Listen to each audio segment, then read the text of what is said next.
Hi. Hola. Hi, hier ist Mr. Döse. This is Michael Bradley. Hey, I'm Memphis. Hey. Hola. Hello. I'm here with soccer.com. Soccer.com. Soccer.com. And I'm talking with my friends soccer.com. See you soon. Hey guys, Josh from soccerreviewsforyou.com, bringing you my review plus on-feet video of the women's Nike Mercurial Superfly 4 in the latest Radiant Reveal Pack colorway. Now included with the shoes is a string bag. The string bag, bright mango orange in color, features yellow strings and white Nike branding on either side. Now, you're probably wondering, why am I reviewing women's shoes?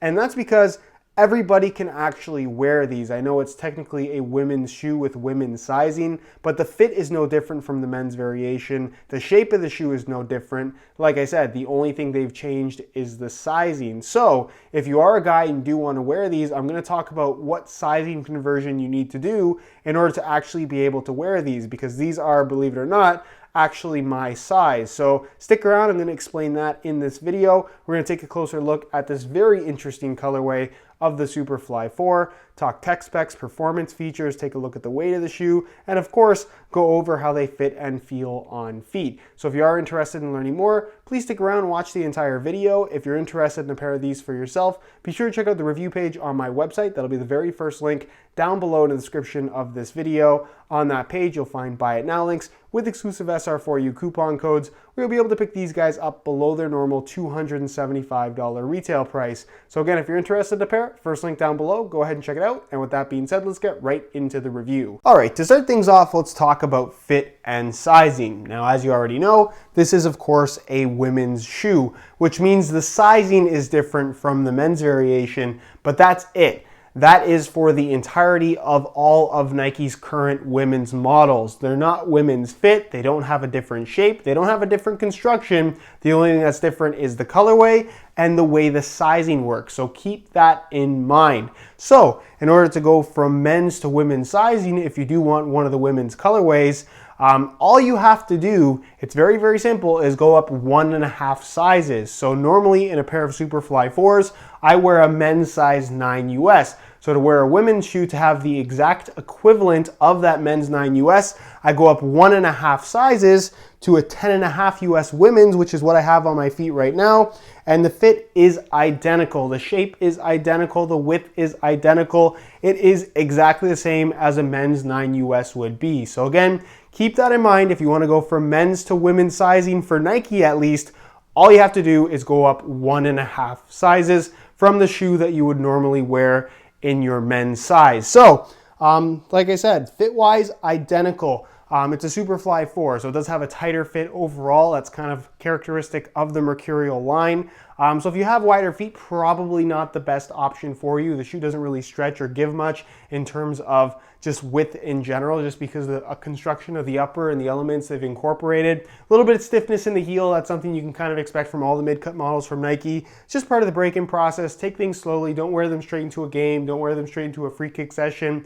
As long as you take your time, you should avoid any kind of discomfort overall. The upper is thin, it feels pretty natural on your foot. Again, once they're broken in, they feel a lot more comfortable. Really do give you that kind of connected sock-like experience, which is what people want from this type of shoe. And again, it's a very, very good shoe. It's popular for a reason. As far as the lacing situation is concerned, you can see on my left foot I have the stock orange laces that come with the shoes. On my right foot I have a pair of yellow reflective SR4U replacement laces. If you're interested in a pair of replacement laces for yourself, the website to go to is www.sr4ulaces.com. Find a direct link to that website down below in the description of this video. Like I've mentioned several times throughout this video so far, while this is a women's version of the Superfly 4, the only thing that's different is the colorway and the sizing. Everything else is absolutely identical to the men's Superfly 4 in pretty much every colorway. So with this shoe, you are of course getting a thin fly knit upper that's reinforced by an internal support cage as well as brio cables. Now the fly knit upper itself, it's very thin, so it is going to offer more of a barefoot feel, but due to the nature of the knitted material itself, it does have a very, very slight cushion sensation as well, which is not a bad thing. It's just something that is one of the quirks and unique aspects of this particular shoe and knitted uppers in general. You're always going to have that slight amount of cushion just because it is a soft kind of sock-like material. On top of the Flyknit, you do have a Nike skin covering that's basically there not necessarily to be grippy on the ball, but just kind of as a protective layer, one, and two, as something that isn't going to make the ball feel slick against your foot, something that would potentially be an issue if you just left it clear Nike skin, or clear Flyknit, sorry. So the Nike skin doesn't necessarily provide a grippy feel on the ball, but it's not overly slick either. And then of course, as you get with all the top end models from Nike, ACC, all conditions control, is also a feature. Now, like I mentioned, the upper is reinforced with an internal support cage as well as these Brio cables. Now, basically when you pull the laces tight, it pulls on that internal support cage and it pulls on these Brio cables that really do a good job of grabbing your foot, locking it in place, and not allowing it to slide from side to side while you're inside the shoe. So even during intense movements, you're gonna find that the upper stays very, very sturdy and you just get an extremely responsive sensation despite the upper being very soft and flexible, especially after some break-in time. So overall, the shoe is comfortable once broken in. It offers that nice thin feel and is extremely responsive. You get a nice locked-in sensation. Laces run through the middle, as you guys can see. Behind the laces, you do, of course, have the tongue area, if you want to call it that. It's completely one piece, but this area of Flyknit, as well as the collar, is actually elasticated. So unlike the rest of the upper covered in Nike skin, this has some stretch to it. Now, the collar itself, a lot of misconceptions around this. A lot of people like it just because, one, it looks cool, and two, they think it is going to offer some kind of performance benefit. Unfortunately, there's no performance benefit to a mid-cut shoe of any kind from any brand. Really, the only reason why this is here is, one, because it looks cool, and two, it changes the way the shoe fits and feels in the heel area, something we'll talk about more a little bit later in the video. Once you get used to it though, honestly, it's not something that you notice. There's no restrictiveness, you don't lose any kind of mobility. There's really no extra protection here other than just an extra layer of thin material. There's no ankle support either, or there's really no structure to this. It's just an extension piece on what would otherwise be a low-cut shoe. So feel a little bit weird at first, but you get used to it very quickly and pretty much stop noticing it altogether. Internal plastic heel counter. There is an internal heel liner as well. It's just a thin synthetic leather material. The insole, fully removable, mesh liner on top, perforations throughout, and it's just a single layer of this gray foam. Nothing fancy, but it does get the job done. And then of course you do get the carbon fiber sole plate that looks particularly cool on this colorway just because it is blue. We have seen it on several colorways from Nike, but no performance benefit to the blue color, unfortunately. And really the carbon fiber looks a lot more high-tech than it actually feels.